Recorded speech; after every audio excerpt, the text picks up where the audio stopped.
Okay. It's 12:30, so we're going to start. This session, in case you're in the wrong one, is supporting parents in their, and I am Laura Keeley, and I work for the Christian Reformed Church of North America's Faith Formation Ministries. I'm a regional catalyzer, which means I help people in my region, which is Michigan, a little bit of Ohio, and Ontario.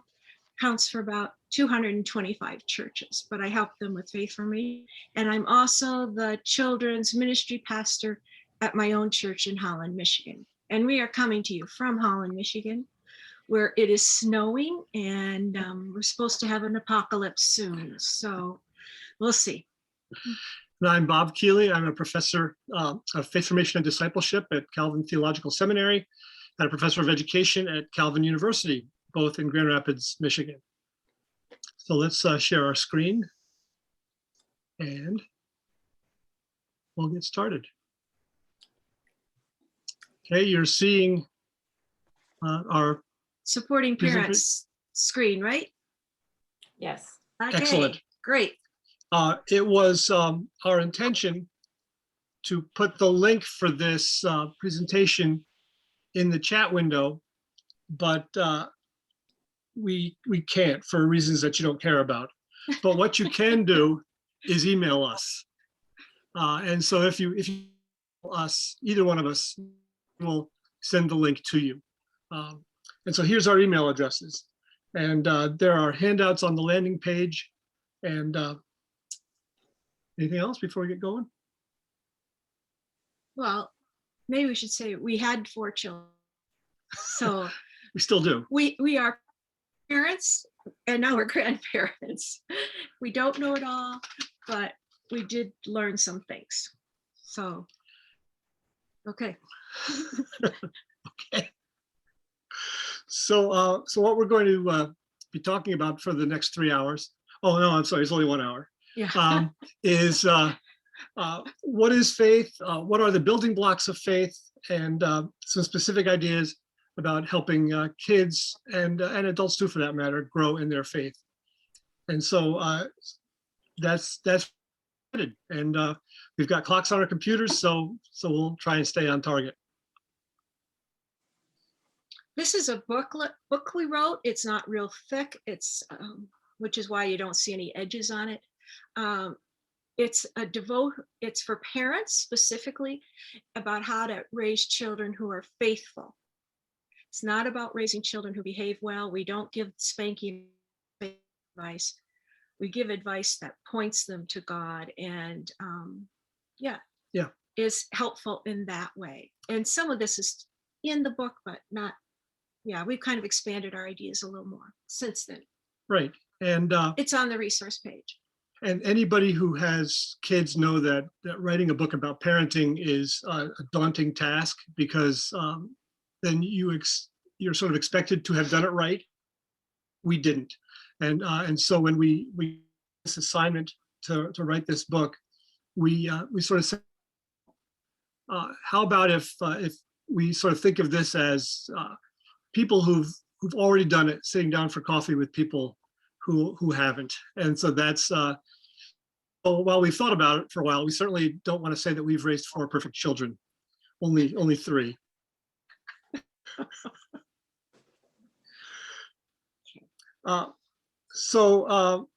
As I think anyone who's spent any time in this field knows, it's hard to underestimate the importance of parents in the faith life of children. The Search Institute has said that parents are the most significant religious influence in the lives of their children, and I think that's pretty clear from lots of places. We like to think about a short verse tucked away in Judges 2. If you go back to Joshua 4, God tells the Joshua to tell the people to grab one person from each tribe, put up these stones so that when they're walking along, the kids would say, "What happened?" And then they would tell the story to their children. God knew that we would need something to remind us to do that. Well, by Judges 2, they weren't doing it anymore. It's after that whole generation had been gathered to their ancestors, another generation grew up who knew neither the Lord nor what he had done for Israel. So it's important that each generation takes on this task and does their work in passing on the information. John Westerhoff also says faith formation takes place whether we like it or not. You're always being formed by something. It's in the everyday moments. I think Jamie, is it K? Jamie Smith? James K.A. Smith. James K.A. Smith talks about how the mall works so hard to shape you into consumers. Everything you see there, the smells, the sound, it's all to make you stay longer and be a consumer. Okay, they put a lot of energy into it. Well, every moment of your life you're being formed. So for children, parents need to be aware that when you're taking a walk, they're being formed, when you're putting them to bed, when you're feeding, all of those places, the kids are being formed. They're learning from you what it's like to be an adult and what it's like to be a Christian adult. And it's not our purpose to sort of say, so watch yourself every moment, because that's just intimidating. But what we want to say is that there are opportunities in all the everyday moments of life to do this. So we have experience with boats. Right. We know nothing about boats, but we're going to use this as an analogy anyway, because it turns out that it comes from God, right? And so if that's true, then what role could we possibly have in this? I mean, if it's all God's doing. Well, a sailboat doesn't work real well if the wind is not blowing. But it also doesn't work real well if you haven't hoisted sails. I think hoist might be my only nautical term that I know how to use. And so we want to equip parents to help their kids get their boats ready to catch the wind of the Holy Spirit as it blows. So these things that seem like they shouldn't go together, right? It's all about God, and yet we have a role, actually do work together. And here's the part about our role. In 2 Timothy, Paul, and he says, I am reminded of your sincere faith, which you first lived in your grandmother Lois and in your mother Eunice, and now lives in you also. So this family has been passing down the faith through the generations. And that's what we all want for our children and for our parents and grandparents to help. Well, pass it on isn't exactly the word, because you're passing, but your child what it means to represent Christ in this world. And God can do it without us, but for some reason he chooses to do it with us. And he knows we're human. He knows we failed in many things, but he still chooses to work with us. So yeah. And we're grateful for that. It's a good thing. It's also, so I spent my first 20 years of my career teaching mathematics. So I tend not to like mysteries. I mean, I like mysteries, but only if I can figure them out. And God is too big for me to figure out. And I think it's really easy for us as adults, especially adults who are in positions of leadership, to be thinking about, how can I best explain this? How can I explain it all so the kids will know everything about this? Well, we can't. God is way too big. So we have to leave some room for mystery in this process as well. So we want to ask what faith is and what faith formation is. So first of all, as we said, faith comes from God. Mystery there, things that we don't know, but yet we play that role, and experiences are powerful agents of faith formation.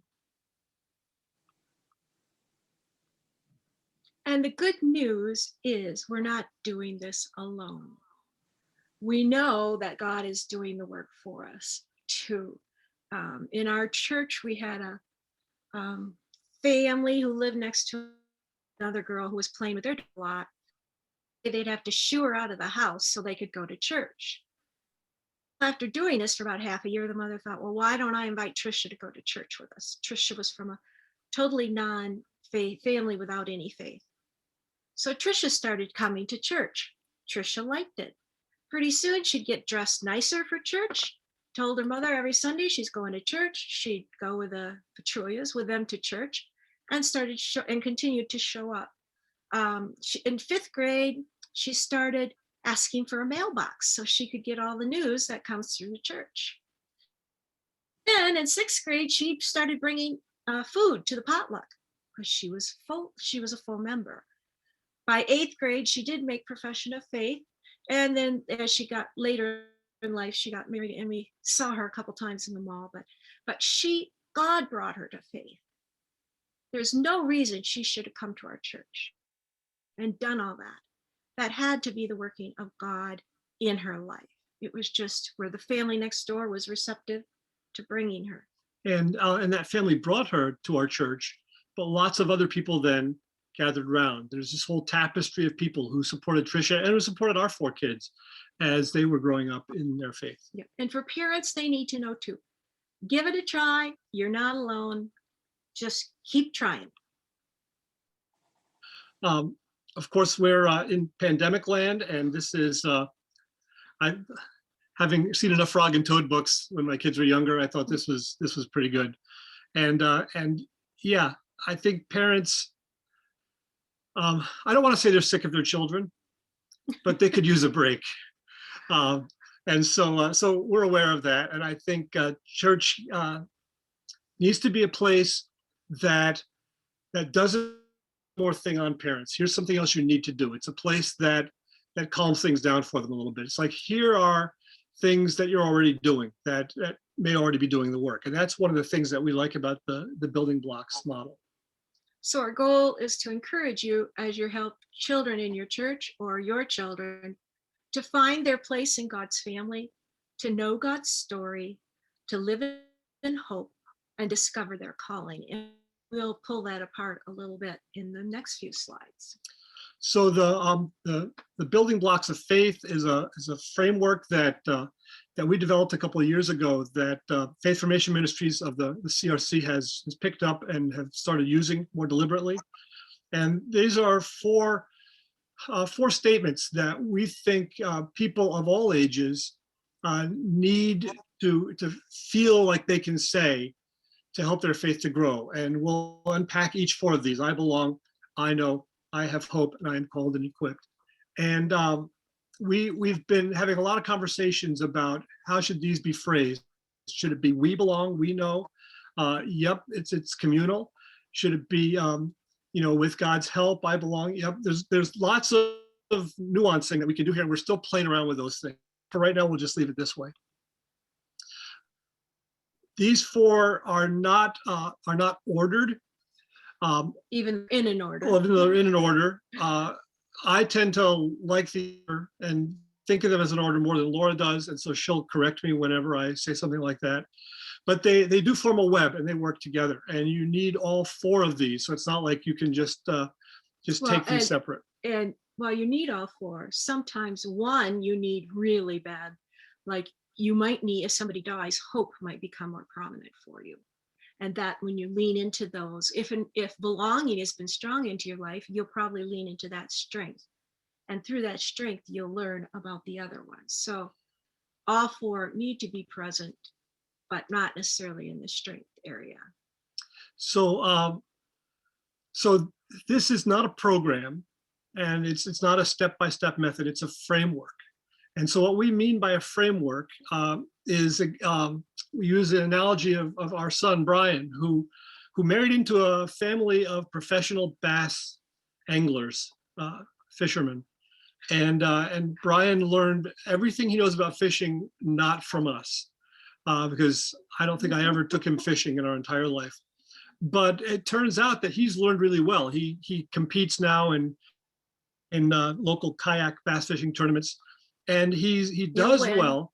Yeah, he wins sometimes, which is wild. But it turns out that he has this whole web of ideas in his mind of how bass think, right? So he goes out there. It's the water is this kind of temperature. That means the bass are more likely to behave like this. it's the water's cloudy, that means the bass are more likely to behave like this. Here's this spot in the lake, the bass are going to be attracted to this place. So he has learned those things. If they're spawning, then they're more likely to gather in a group or something, or be in water. And that framework is what informs the decisions that he makes. As to bait and the thickness of the threads, what is it, string? Line. Line. I know slightly more about fishing than Laura does. And so we think these building blocks for us form a framework, a way for us to think about how kids behave and think. So the first of these four. Well, because even, I want to talk about fishing a little more. Even if you just go and take a stick with a string on it and you go and fish like that, you might catch a fish and it might work, and you'll, as you learn more and more techniques, as with everything, and if you've got a little kayak or a boat with a special motor to do putts around the lake, you might be better at what you're doing. So we all know parents have and catch more fish. Interesting, it's a fish, because in that analogy, this also is true for the church. If we can talk to parents about what they need to do, but if he has some resources and some ideas for them and can help them build the framework, more of the, they might be more productive in helping their children become followers of Christ. Okay, so let's unpack these four. First is I belong. Okay, we're CRC, so we believe in the Heidelberg Catechism and use it. And the first question and answer is, what is your only comfort in life and death? You're jumping ahead here. Well, go back. No. There it is. Okay. And it is that I'm not my own, but belong body and soul in life and death to my faithful Savior, Jesus Christ. Here the emphasis is that we pulled the emphasis of I belong. In the 1500s, and the Heidelberg Catechism was written, even then, people realized the importance of belonging and belonging to Christ. We also belong to a community of believers. It's not about me, and it's not, personal faith is great. It's also about the community that you belong with. Who do you look for help? Who do you hear stories about Christ from? Where do you learn about what the Bible is saying, besides just from your own self? And we have the body of faith that we have, the community of faith, is also part that makes us belong to Christ. By belonging in the church, we belong there. There is no question. You do, and you have a place there. And that's part of the way you learn about belonging. Bob compares it to a baby. When you're holding the baby, you don't ask, do you belong to this family? He does, just by the fact of being born. He belongs. And in the similar way in the church, we want the children to feel as if they belong to Christ right away, so they can start acting like they belong to Christ. So here's some ideas for how to parent for belonging. On baptism, remind a kid of when they were baptized with a card or on their birthday, and of the covenant that God and the people of the church have made. Nowadays, we could even send them a text. This is the day you were baptized. May you continue to learn about God and the people that you are with. Or something like that. That's very remembers the child and makes them more like they feel like they belong. And a text is very easy to send. One older grandmother said she's up at 4:30, and that's when she does a lot of texting to her children and grandchildren. And I thought, well, I'm not up at that time, but texting is an easy way for your children who have phones to get a message about faith as well. We at church, we light a candle for the baptism service and give that to them, but lighting a candle at dinner would be great. Or letting the child whose baptism date this is, let them light the candle and make this a special time of remembering, where maybe you remember something about that child, everybody at the table. Read psalm that corresponds to their age on that day. At the table with a group of people, I did this presentation with a group in a church, and when I was finished, we were going to have a meal, and one of the guys says, well, you can't because it's my birthday, and so I'm going to read Psalm 40. And so we all listened as he read Psalm 40, and it was really a good way to remember to do it, but also very cool that he took that to heart. Belonging, you want to involve your kids seeing themselves as owning the faith of their family. So let them lead the family devotions, the prayers, participate in conversations about how Christians respond to their situation of the world. Let them start being part of what it is in the Christian world that they're doing and you're doing. We want them to view others and themselves as having strengths and giving their own unique contribution to the group. If you let your 5-year-old pray, well, then the 6-year-old also is going to pray, or the 4-year-old will say, oh, so that's what I do when I grow up. Okay, when I'm 5, then I can start doing that too. And they're also learning some of the habits that Christians do and are shaped by. Our kids caught on to what I would typically do.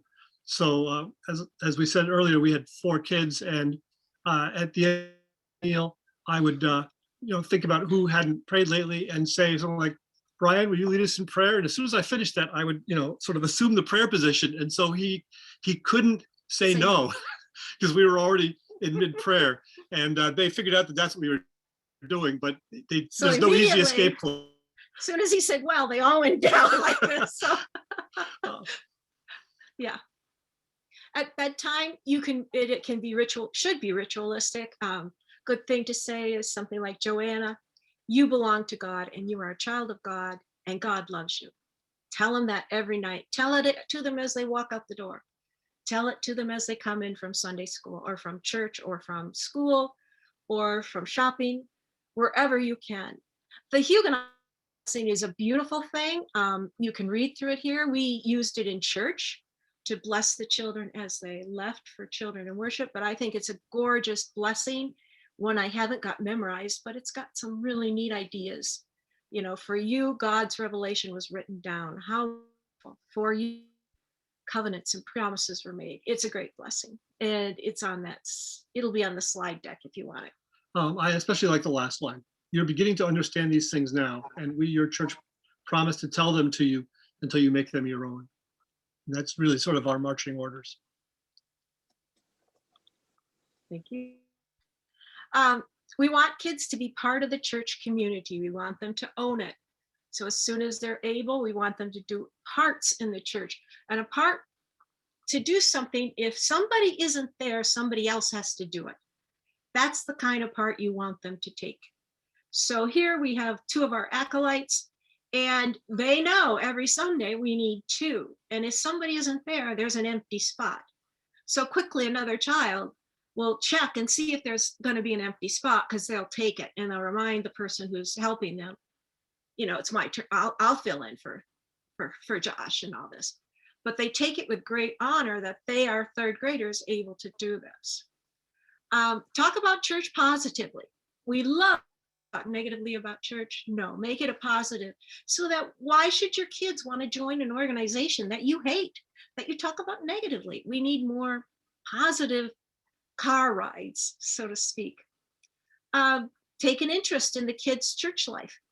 This means come to church, first of all, come to worship, learn who their friends are the same age. Don't always sit on the sidelines because you're shy, introvert. Actually take that step, not necessarily for you, but for your kid, so they can see this is what a person in the church does. You participate in what's going on.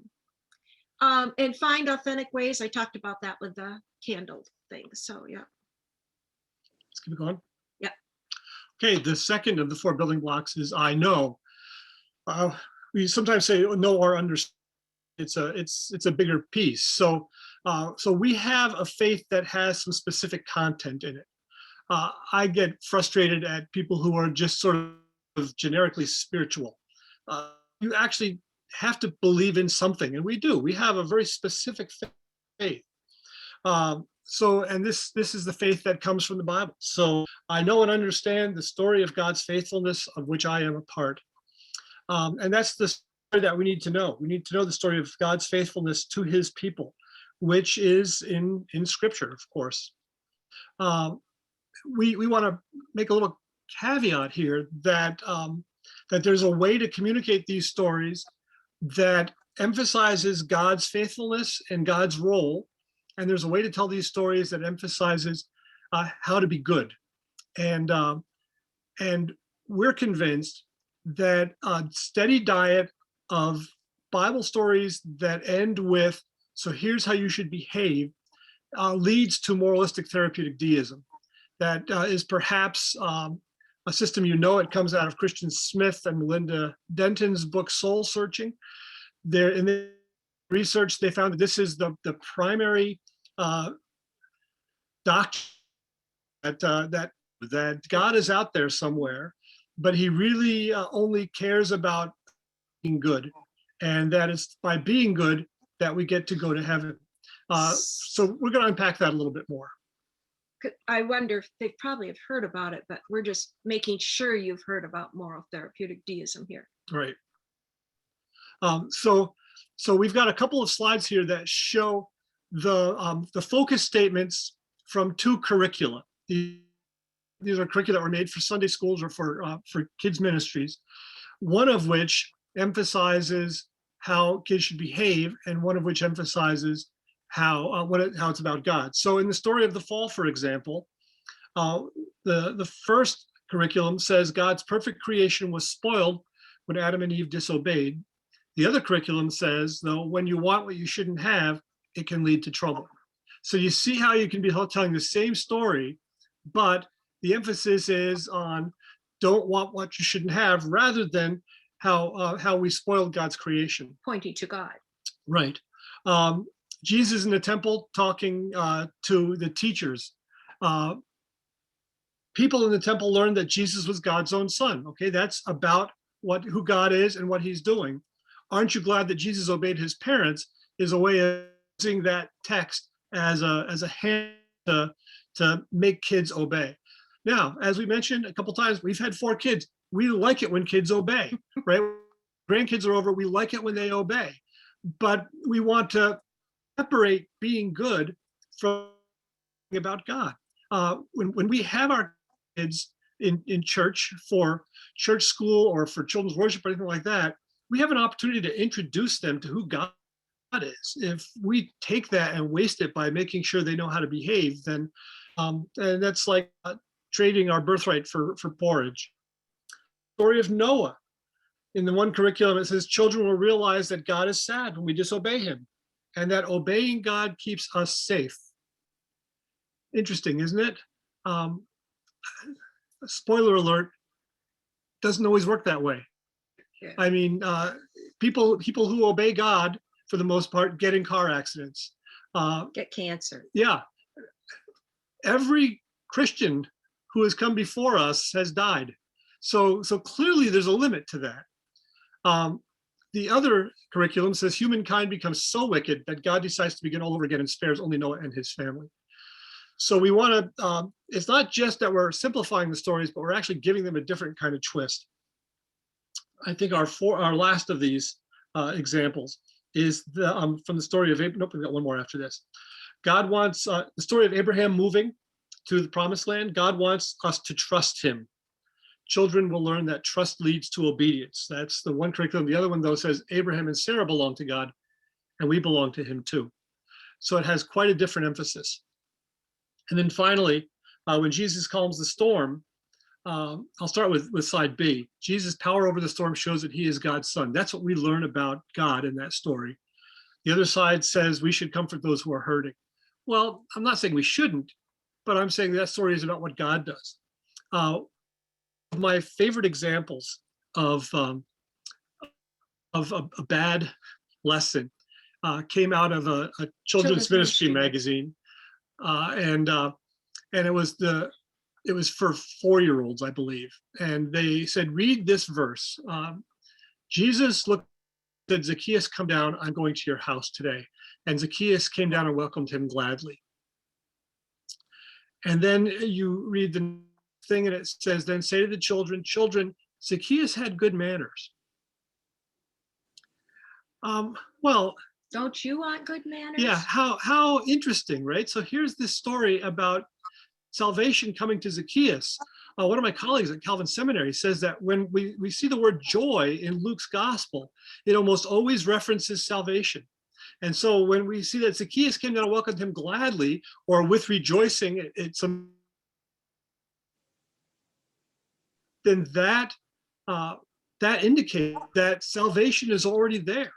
I think that's fascinating, right? So salvation came to Zacchaeus when he heard Jesus' voice, not later on when he said, okay, I'll do these things. It's about what God was doing. I tend to do a lot with Bible stories because of the things that I teach at Calvin University and Calvin Seminary. And one of the stories that I find especially interesting is when Jacob wrestled with God or with the angel. The Bible's a little bit unclear as to exactly who this man is that Jacob wrestles with. And after this wrestling match, God gives Jacob a new name, Israel. And that's the name. We don't call us, right? The Jacob's descendants became known as the people of Israel, not the people of Jacob. Jacob was still called Jacob often, but it's the people of Israel. God named his people, he named us God wrestlers. I think that's an especially helpful message to give to older children and to teens, that we don't wrestle with people we don't like, right? If it's somebody we don't like, we just hit them. Wrestling is a much more intimate experience. I think that's a powerful piece of that. So what things can parents do to help their kids know scripture? They can hear the big parts of the story together. And it is a big story. And as the kids start to get older, put the story in context, right? You're reading the story of the Exodus, say, so remember, this is the people of Israel got here because of the famine. And so you can tie this all together so they see what a story it is. Use wondering questions about the Bible stories and focus on what God is doing. What do you think this story tells us about God? That's I think a better way to phrase a question than, so what do we learn about in this story? Or what does this teach us about how we should behave? Or what's the lesson in this story? What does it teach us about God? Bible storybooks can be really helpful for parents, especially parents who don't have a robust background in Bible. But some of them are very much focused on how kids should behave. So choose carefully yeah. is the point. We this year, because of COVID, we started giving out a Bible storybook to our parents, and being a lot of you are Presbyterian, we gave them the Presbyterian one, God, with Elizabeth Caldwell, put it together. Yeah. God, can't remember the name of it. I can see somebody saying it. We missed that. Growing anyway, yes. Yep, that's it. Yep. Thank you. So we gave it to all our children in church up to 6th grade, and they were tickled. The parents were tickled. It was another book for them to read, because otherwise they've got one at home and they're reading the same one, and we don't know what quality that was. There's no Bible bookstores anymore to really peruse, as if parents would even know what to look for. So if you as a church give them to the children, more than one, give them somebody else's, because the storybooks tell highlight different parts. I think it's fun. I lay in front of my children's worship children 3 or 4 storybook Bibles and ask them to find the story. And then we all look at the pictures together and see which part they missed, or which part is in the storybook but isn't in what I told them. And that way they can remember things better. They're becoming critical thinkers. The NIRV is written for 3rd graders, just it's, so you know. It's written at a 3rd grade level. Yeah. It's written for the editors make sure we don't say it's a children's Bible, because it's written for people for whom English is a second language, for example. I find that very helpful Bible. Don't be afraid to say, I don't know. right? So you're reading along in the Bible, and you get to story of Judah and Tamar. It's like, well, who did the right thing here? A reasonable answer. Um, Also, notice that it's very rare, certainly in the narrative parts of Scripture, that God tells us what we should think about it right afterwards. But yet we think we should do that with children. I think we can just tell the stories and trust that those stories will find a place in the kids' hearts. Now, it helps if we refer to them. One Well, of and one that's of our one of the members in our church is waiting for her email that she can go get her COVID vaccination, and she says she feels like she's waiting at the pool of Siloam, waiting for the water to be stirred so she can quick jump in. And I thought that was a wonderful biblical allusion, but it reminded me how those sorts of things, remark. those sorts of remarks help your children know that this Bible has stories that are an important part And of the that it fabric of your lives- life. And that it lives with you. Right. Don't feel like you have to read every Bible story or the book of Numbers, for example, to your kids, the whole thing. Don't do the whole Bible because you're going to lose them. As parents are trying to do this, have them take what they learned from their pastor's sermons, right? That's a great resource. And people in your congregation are also a great resource. As I mentioned, that this one older woman in our church who is very wise has used that pool of Siloam thing. That's the kind of person that we want our kids to connect with. The third one is I have hope. This is what Karen Swallow Pryor refers to as hope. Hope that is a theological virtue. The hope spoken of in the Bible that is regarded as akin to faith and love. It is not a natural passion, but a supernatural gift conferred by God. This virtue of hope cannot be understood apart from God. So even as she's defining it, she's pointing us to God again. In our culture, we misuse hope. I hope my team wins. I hope we get there soon.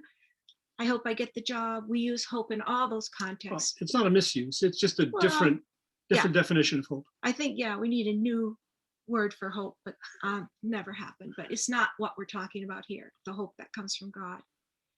In the Ruth, when she returns with Naomi to Israel,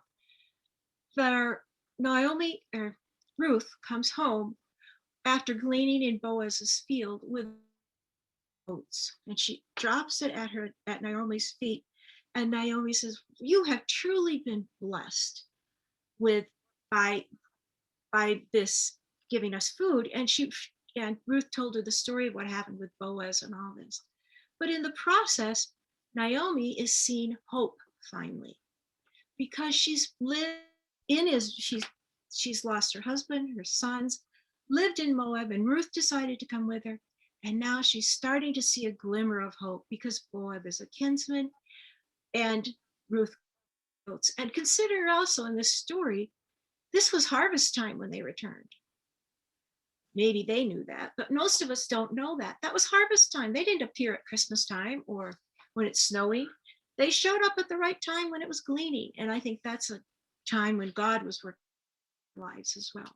Not sure the whole of Israel, but okay. Well, Psalms are a great place to find hope, especially for old children. And this is a short one. It's a lament. "Oh Lord, will you forget me forever?" I'm going to read every other verse because you'll get the idea. "How long must I wrestle with my thoughts? How long will my enemy triumph over me? But I trust in your unfailing love. My heart rejoices in your salvation. I will sing the Lord's praise, for he has been good to me." So most of the laments, except one, have all this and grumbling, but they usually flip to a part of hope. There is hope. I will continue to praise you. Next one. So ways to parent for it. Read the stories of when God has been faithful to you. Telling the stories of your family's life. When did you move? Why did you move? Was it a good thing? What happened? A tornado came, just missed your house. Hope. All these times when you avoided disaster, that's hope. That's God taking care of you. And take the time to lament the people that did get hurt or injured. Consider your liturgical year. It has hope in it, Advent and Lent, as well as the promises of Christmas and Easter. Remember those with hope. We have hope that'll stay with us. Watch for and talk about the way God answers prayer. You all know how to come up with a prayer. You can do a prayer list and see how God is answering those prayers. I think it's also about looking for where God is in God's sightings in your life, and giving kids hope. We saw two guys in our church got together to figure out if we could sing. One of them was a choir director, and he looked on all the sites because Michigan says you can't sing. And so he called the county Department of Health. They said, oh no, you can't do that. He says, well, okay, call. So then he called the Department of Health. What research were they basing this on? And it was old research. And he had the more up-to-date one. The company was turning out one of these about every 2 months as they did more research. And they had the first one that was about Seattle or Washington, where the 51 people came to choir and 41 of them caught COVID. That was the only thing they had. So he sent them that to the people in the health department. But then he realized he needed to test our sanctuary for where the air moved. But he didn't know how exactly that. But he went and talked to Ben, the physicist in our church, who he knew all about how particles moved because that was part of his job. And together they did smoke tests and figured out how the smoke was moving. So they seat people wherever the air doesn't move to. And how does it work in the balcony and all this with the doors open? How does it all work for if we open a window and then it's worse? So all of these things came into play, and they presented this wonderful little presentation, much longer than what I did. And it was like I was seeing God. I just sat there and I thought, these people have been working. They chose to come to our church years ago. They knew each other's skills, and here they were benefiting the whole community. If this is God working in our lives, we just need to start recognizing that when people do things like this on their own, it's one. A friend of ours put on the door that's just behind her screen a Post-it note. Whenever they saw God sightings, she'd write on that Post-it note something to be hope about. Right, she'd put it on the door because she figured, with COVID, who knows, we might be locked down for 2 months, and pretty soon that whole door filled, and it was fun interactive because every time you saw her, there were more sticky notes on the door. And we have written about the Psalms on a free online resource. It's available from the Calvin Institute of Christian Worship. It covers 11 Psalms, and it's for families to read. First devotional is, so you've got Psalm 1. Yeah, we do Psalm 1. First, you look at the Psalm. The second day, the next 4 days, there's something about the Psalm that we look at. And the last day, we again look at the whole Psalm and see, so the participants can see how did they view it the first time and do they view it differently now. School teachers have used this to teach Psalms, but it is available there for free, and that's in our resource page. Or you can just Google our last name and Psalms for Families, and that will take you to it. The fourth building block is I am called and equipped. Okay. So we. Be short. Did you hear that? She just said be short. We have a vocation, right? We have some work that God has given us, and we are to use this work to build up God's kingdom. One of my colleagues, Neil Plantinga, says that God promiscuously uses people, organizations to build up his kingdom. So there are lots of ways that we do this, but we have a particular equipping and a particular calling to help us find our place in building up the kingdom. Uh, this is where I see these building blocks coming in order, right? So we know that we belong. We know the content of our faith. We have this hope, and so now what do we do about it? And what we do about it is to find out what our place in the kingdom is. We know that vocation is not the same as profession. It can be, but we also know that it doesn't have to have a Christian tag on it to count. There's lots of organizations that build up God's kingdom that don't do so explicitly. Or like Uh, Ben, yeah, who helped us the at church. physicist. I was in one of my education classes yesterday, and one of my students said, "So how do we build up God's kingdom in a public school if you can't talk about your faith?" Which is that was our topic for the day yesterday. And I said, well, I mean, if the public schools are absolutely an organization that builds up the kingdom, at least when it's operating the way it should, is building up God's kingdom. And so you can be part of that process, um, and do it well. And I have a much longer answer than that, but I won't get into that right now because someone No, doesn't want me keep to going. take longer. So talk about how you and how people in your congregation follow their calling, follow their vocation. Talk about what it means to be a Christian plumber, or what it means to be a Christian post office salesman, or a teacher, or a physician. Invite other adults to talk about how they arrived at deciding where God is calling them. That's often an interesting question, right? How did you end up doing what you're doing? And at Calvin Seminary, students are also often asked about their calling story, right? How did they feel they were called to go to seminary? And someone once said, no one cares much about your call story, again, ever in your life as they do here at seminary. But that's the story that we should be hearing, and our kids should be hearing, right? How do these friends of mom and dad, how did they decide to do the things that they wanted to do? How did that God get them in that place? And so this is where affirming the individual gifts, Which I kind of mentioned already. right, of Yeah. all of us can come in handy. You can at a birthday say, okay, it's Meredith's birthday. Let's all think about one thing that we can say that we appreciate about Meredith on this day, to help her to start to see where her strengths are. You can do service projects as a family. You can maybe go to the beach and pick up litter, or you can. In Holland, Michigan, we have garlic mustard that is invading The in different dunes places, the dunes, and so wrecking them we go and pull that out. every spring. Remind your kids that serving others is everybody's calling, and so that's what we're called to do. And kids can do that by loving their neighbors. We've already said this. Oh, here's a quote from me, which seems weird. Laura put that in.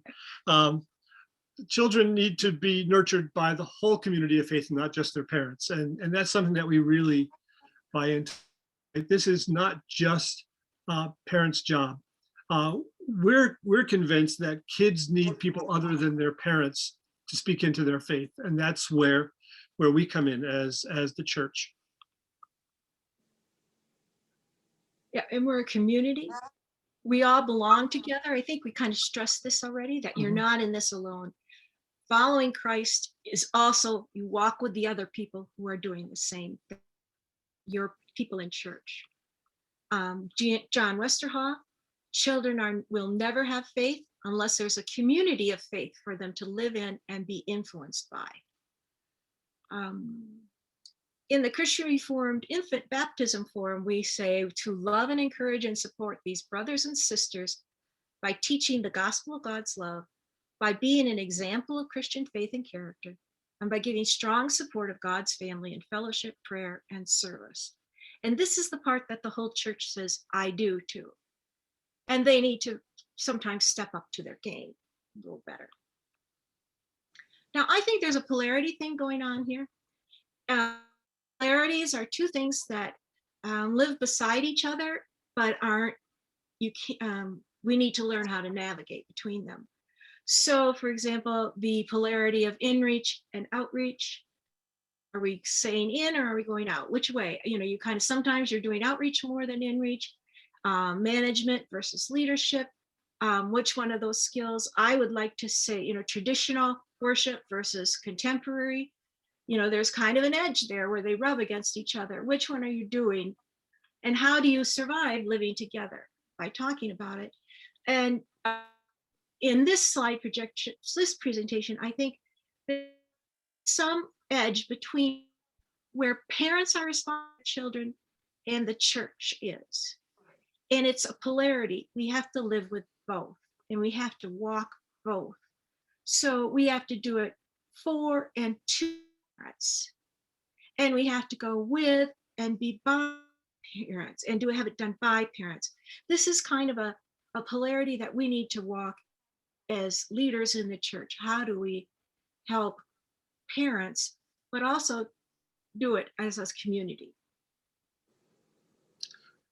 So as anybody who's been a parent knows, that parenting is not easy, right? And as we said earlier, we don't want to just dump more responsibility on parents because that's Try not to. yeah. I mean, I really know very few parents who need more responsibility dumped on them. Yeah, there's the occasional people, but most of the time they're just doing what they can, and so hopefully these 4 building blocks, right? Belonging, knowing, having hope, and being called and equipped. We can hopefully highlight things that are already going on, and say, when you do this, that's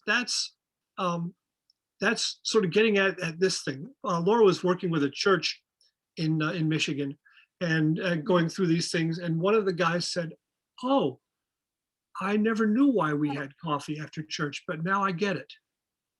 Having coffee is one way of helping us know that we belong, right? I mean, it's not necessarily about the coffee, but it's that time together. We do things without realizing that they're having an impact on faith formation. So we want to make sure that we encourage and encourage equip that. families to nurture faith at home. Actually, he asked me about a young people's group, and then he said, "Oh, now I know I do service projects and invite the children into our homes and have young peoples, because we're building this foundation, this framework for faith to grow." Well, let's unshare the screen a minute. So now we can see more of you. People have been putting things in the chat. That's great. Unfortunately, It's a little bit hard to see the list where we are. We'll have to print that out. There's suggestions. Oh, the hopeful family. Never heard of that. Good.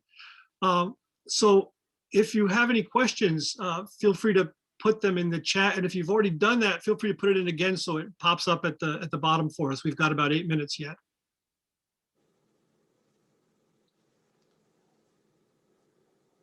Okay, if anybody types so, we're not going to see it. You're doing that. I'm trying to catch growing in God's story. Yeah, good. One new message. Great. What's the balance between giving parents material to teach at home versus educators doing it? Yeah, right now, the balance is parents, right? Because we can't gather, at least in Michigan. But I think we want to do both. And so that's harder for